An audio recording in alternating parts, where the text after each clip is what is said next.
remotos no existían distinciones entre los diferentes tipos de discapacidad y por tanto todos pertenecían al mismo grupo. Fue entonces cuando Hipócrates realizó la primera distinción. Años más tarde, en la época agraria, el infanticidio era la técnica más usada cuando se observaba que los niños y las niñas presentaban anomalías. En la visión de la Iglesia cristiana se consideraba que estas personas tenían atribuciones de origen sobrenatural, a lo que denominaban como endemoniados o endemoniadas. Fue ya sobre el siglo XVII cuando Luke define el retraso mental como una locura, siendo esta la primera distinción que se realiza de la discapacidad intelectual. Además, en el mismo siglo surge el modelo médico, el cual defendía la discapacidad como un problema del individuo. Dicho modelo manifiesta que las dificultades que se presentan deberán ser asumidas por la propia persona. Fue entonces cuando se crean los primeros manicomios. A finales del siglo XVIII, las personas que presentaban discapacidad intelectual debían ser ingresadas en manicomios, sin recibir ningún tipo de atención específica. A estas personas se les denominaba personas trastornadas, imbéciles, débiles mentales, diferentes y locos. Tiempo más tarde, sobre finales del siglo XIX y principios del siglo XX, una persona que presentaba discapacidad era separada y discriminada de los demás. Se realizaban todo tipo de distinciones, creando diferencias y aumentando la exclusión social. En esta época, a las personas con este tipo de discapacidad se les conocía como perturbados, obsesos sexuales, antisociales, torpes y retrasados. Fue también en este mismo siglo, por el año 1866, cuando John Down hace la primera descripción de las alteraciones genéticas del síndrome de Down. Se trata de personas con discapacidad intelectual que han sufrido una alteración genética en el momento de su concepción. Las personas con síndrome de Down tienen 3 cromosomas en el par 21 en lugar de 2 que existen habitualmente. Por ello, este síndrome también se conoce como trisomía 21. Las personas con síndrome de Down presentan algunas características comunes, pero cabe destacar que cada una de ellas es única en sus habilidades y rasgos físicos y de personalidad propia. Durante el siglo XX se comienza a utilizar el término de discapacidad intelectual. Según la FEAPS 2016, las personas con discapacidad intelectual tienen algunas limitaciones para funcionar en su vida diaria. Les cuesta más aprender habilidades sociales e intelectuales para actuar en diferentes situaciones. Este tipo de discapacidad no solo tiene que ver con la persona, también tiene mucho que ver con su relación con el entorno. En entornos inclusivos, las personas con discapacidad intelectual pueden desarrollar diversas habilidades. A principios de este siglo, llevar a un hijo o una hija con discapacidad intelectual a la escuela era considerado un insulto social. Por ello, en el año 1959 se une un grupo de padres y madres y forman la primera asociación en favor de las personas con discapacidad intelectual en España, denominada Asprona. En el año 1964 se crea FEAPS, conocida en la actualidad como Plena Inclusión. Es una organización que trabaja con este colectivo de personas y con su familia, dando apoyo durante toda su vida y trabajando en la atención temprana, la salud, la educación, el empleo, la accesibilidad, la ciudadanía y la comunicación, entre otras, con el objetivo de que pueda conseguir un proyecto de vida propio y participen en la sociedad como el resto de los ciudadanos y ciudadanas. Fue ya sobre los años 70 del siglo XX cuando empieza a predominar el modelo social. En dicho modelo, las causas de la discapacidad no se consideraban religiosas ni científicas, sino sociales, siendo las limitaciones de la propia sociedad el problema para su integración. En otras palabras, es la sociedad la que se supone facilitadora de la integración, eliminando barreras incapacitantes.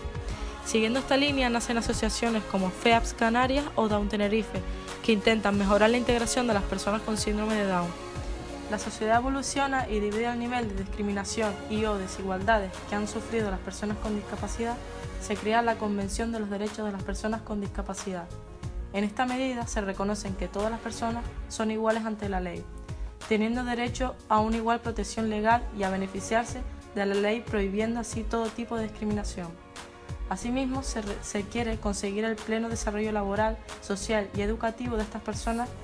Al comienzo del siglo XXI, se empieza a utilizar el término de diversidad funcional, haciendo referencia a las personas con discapacidad. En este mismo siglo surge el modelo biopsicosocial, el cual enfatiza en la importancia de la expresión y la participación plena de las personas con discapacidad en todos los contextos ambientales. En la actualidad, según el INSERSO, la población con discapacidad supone 1/3 de la población total. Según el estudio Instituto Nacional de Estadística de 2008, en Canarias hay 33.965 personas con síndrome de Down, de las cuales el porcentaje de hombres es mayor que el de mujeres. Se ha observado también que la mayoría de las personas con síndrome de Down no finalizan sus estudios primarios. Otro dato a destacar, según el INE 2008, es que en Canarias hay 129.000 personas con discapacidad intelectual que no acuden a organizaciones y/o entidades a pesar de la gran importancia que tienen estas al ser un elemento de apoyo y ayuda para las propias personas y en sus familias. Algunas organizaciones que prestan este tipo de servicios los podemos clasificar en 3 niveles, siendo las siguientes las más destacadas. A nivel insular nos encontramos con Aspronte, Asociación Tinerfeña Trisómicos 21, Asociación ADESPI, Asociación Síndrome de Down Las Palmas. A nivel autonómico nos encontramos con el FEAPS Canarias y a nivel nacional Down España y Plena Inclusión.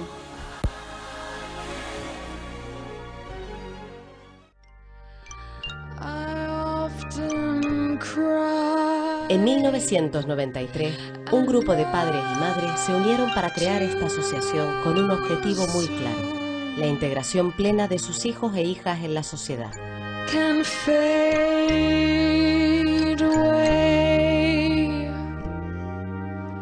Comenzamos en el año finales de la década de los 80 con un proyecto donde trabajábamos la psicomotricidad vivencial con un grupo de chicos con síndrome de Down. Reflexionamos entre familias y educadores la posibilidad de abarcar otros campos de trabajo. Y a medida que fuimos adentrándonos y tomando experiencia, fuimos perfilando muchas más actividades hasta llegar a la actualidad. La asociación ahora ocupa parte del Instituto Padre Anchieta.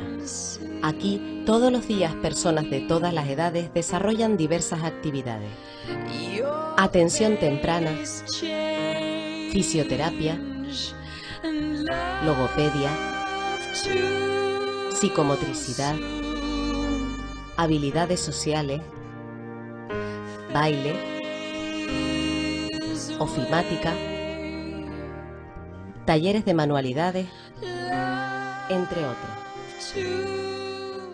Creemos que queda dar más respuesta en el campo laboral. Todavía se pueden organizar más programas formativos laboralmente. Hay que dar respuesta a la parte ya de ser mayor. Cuando ya yo sea viejo o vieja, a mí me gustan mucho esos términos. ¿Qué respuesta también vamos a dar? Necesitamos para ello trabajar con la población, con los chicos nuestros. Dotarles de las mejores destrezas y de conocimiento para que cada uno llegue lo más alto que pueda.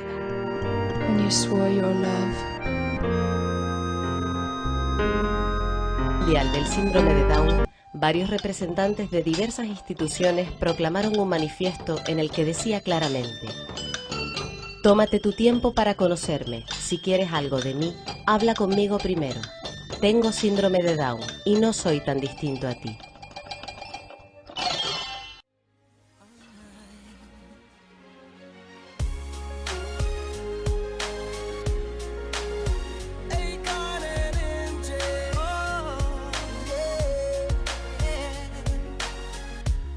This life don't last forever.